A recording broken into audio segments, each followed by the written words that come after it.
Hi guys, it's Chris at Cork and Crown. I am back in my cider shed with some more Perry to try, and it's from Cwm Maddoc, so it's another product from Cwm Maddoc from the 2020 releases.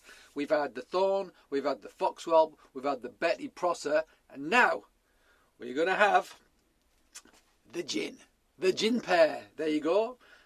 Gin is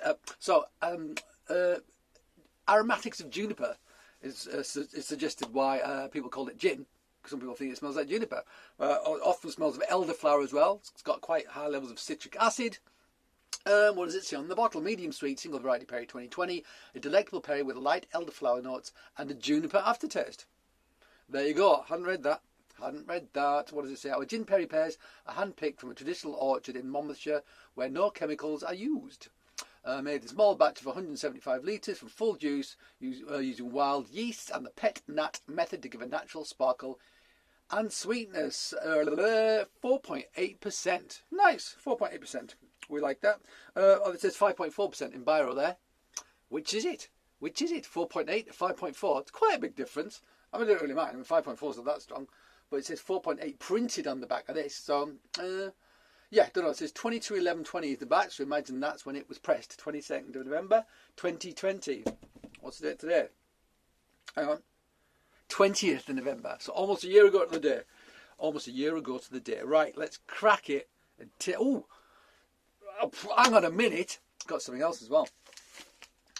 I wasn't at Borough Market. It was a broccoli market today, selling cider. And someone snuck up and craftily deposited that little beauty on the counter for me as a gift, as a little gift. You can see it. There you go. Look at that.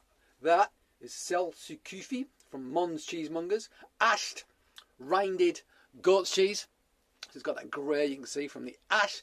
Maybe you can see that wrinkly texture on the outside. That is the Geotrichum mould, my favourite mould.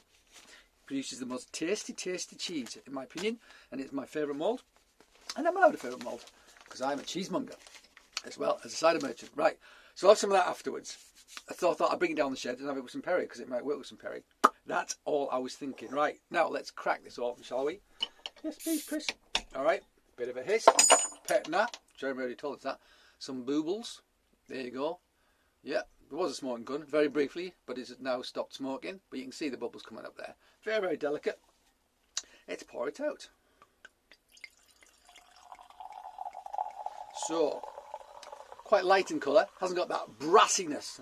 The brassiness of Betty Prosser that we had when we tried the last Perry. It looks much more like the Thorn. So often you get these sort of like, almost like yellow, lime cordial, lemon water sort of colours. And the more delicate Perrys, I feel. And when you get the sort of more richer, intense ones, they tend to get that kind of more brassy colour to them, which I like very much. But I'll just hold this up so you can see. Unfiltered, so there's a little bit of a haze in there. Let's give it a sniff. Oh, a bit of cheese in my finger. Let's give it a sniff. Nice. Yeah, nice nose. There is citrus character on the nose. Definitely is, actually. It's quite green. Actually, it's almost like green. Like almost like freshly cut grass or something. But also some citrusy elements as well.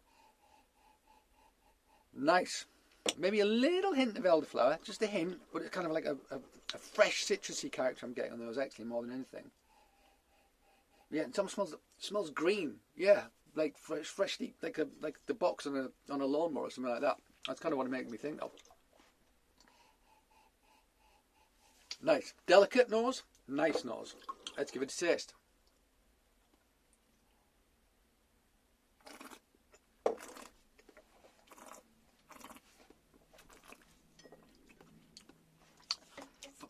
Quite bubbly, actually, more than it suggested when we looked at it coming up in the bottle. Delicate, light. Fine bubbles. Maybe I don't want to say tannin, but it's almost got like a pear skin character to it, which is tasty. It's pretty cold, unfortunately. I always say that.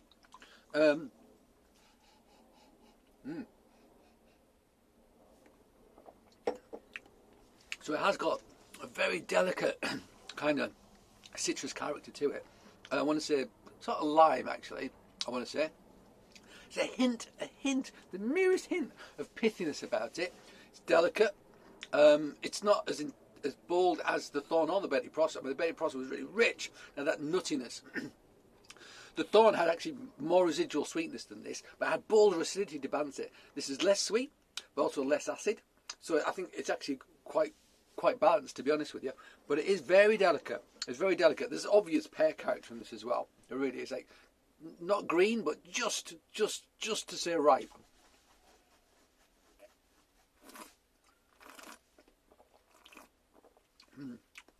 Yeah, super delicate.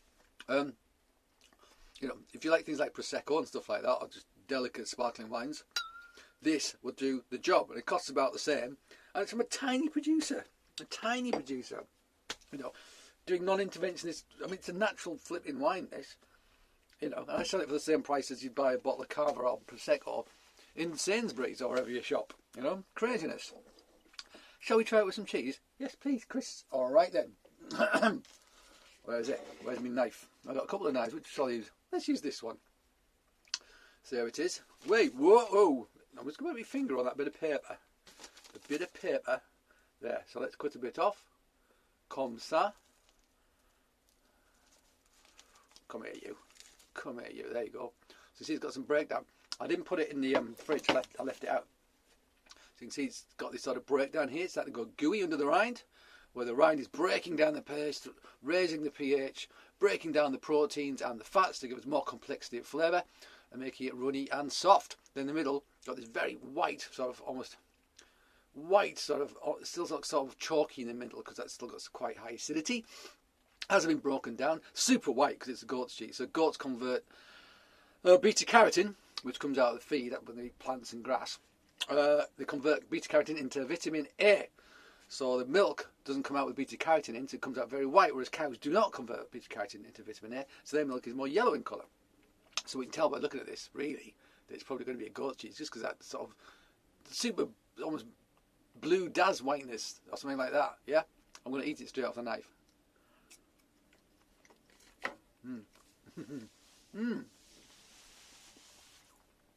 The texture is almost like custard. Goat milk custard. Does that sound like a good thing? Well, I'll tell you, it is a good thing because I'm tasting it. You know, I probably wouldn't put it in my apple crumble. Maybe I would. I don't know. Should we try it with a bit of cheese? No, should we try the cheese with a bit of Perry? Good, I think I'm drunk. I've only had that.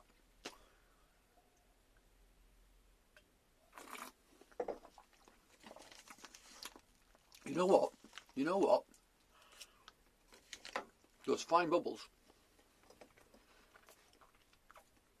with that rich, thick, sort of custardy, mouth-cloying texture work very well indeed. It's got some earthiness, it's got some minerality, it's got some nuttiness. It's definitely goat's milk. It's obviously goat's milk, and despite it being quite ripe and full flavoured for that style of cheese, it's working this quite well. It is working with this quite well. That kind of slightly nutty mineral character that I'm getting in that, it's working really well with the sort of like the sort of pear fruit element of this. Really is.